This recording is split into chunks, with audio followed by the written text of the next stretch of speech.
Hey there, IB history students. So you've probably seen that word historiography on your syllabus and thought, oh no, what's this?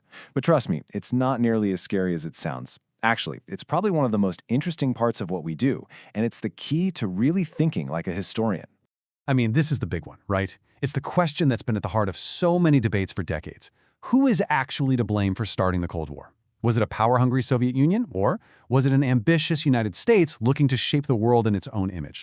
Well, here's the thing. The answer to that question depends on who you ask and when you ask them. And that, in a nutshell, is historiography.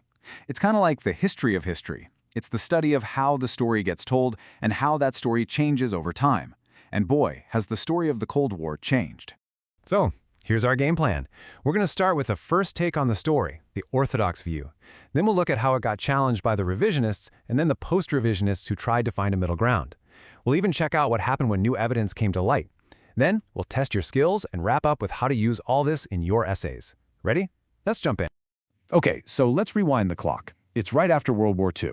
The smoke is clearing, and a new conflict is brewing. In America and the West, one story about what was happening really took hold, and that became known as the orthodox, or sometimes the traditional view. The core idea here is really simple.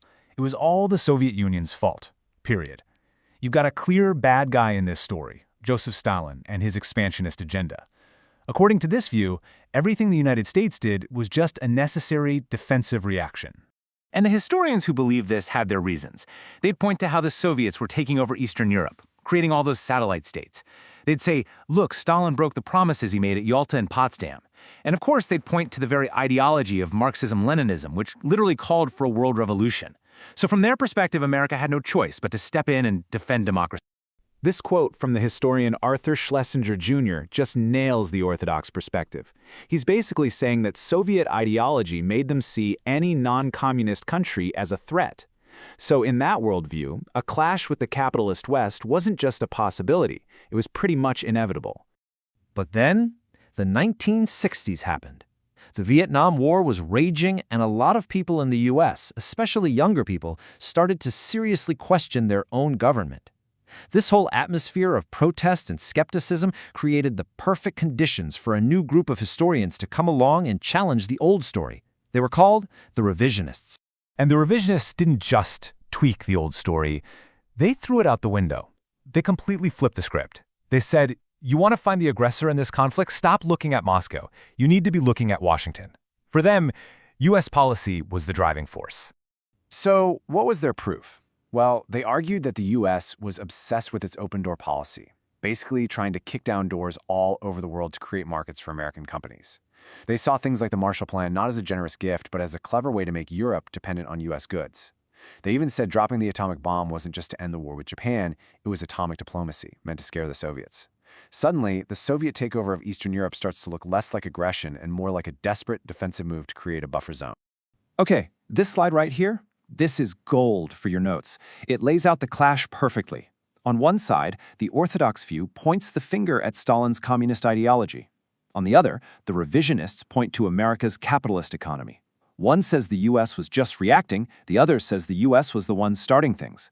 Getting this fundamental conflict down is absolutely crucial.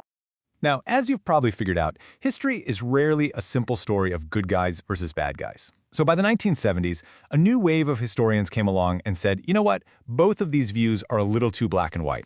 They wanted to find a more balanced, a more nuanced explanation. This is basically the it's complicated school of thought. Post-revisionists aren't that interested in pointing fingers. Instead, they see the Cold War as this terrible tragedy of errors.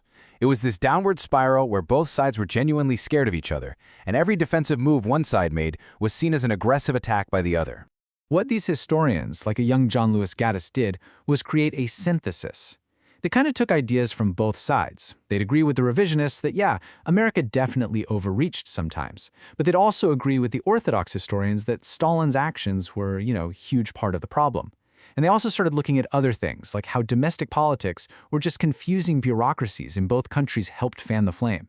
And then, 1991. The Berlin Wall had fallen, and the Soviet Union itself just collapsed. And for historians, this was like finding a secret treasure map. All of a sudden, Soviet archives that had been locked up tight for almost half a century were thrown open, and inside was a mountain of new evidence.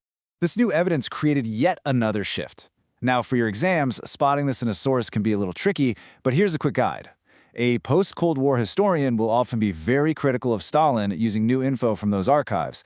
But, and this is key, they won't let the US completely off the hook. And you can usually tell they're aware of and responding to those older orthodox and revisionist arguments. And here is a fantastic example. Remember John Lewis Gaddis, the post-revisionist? Well, this is him writing after he got to see inside the Soviet archives.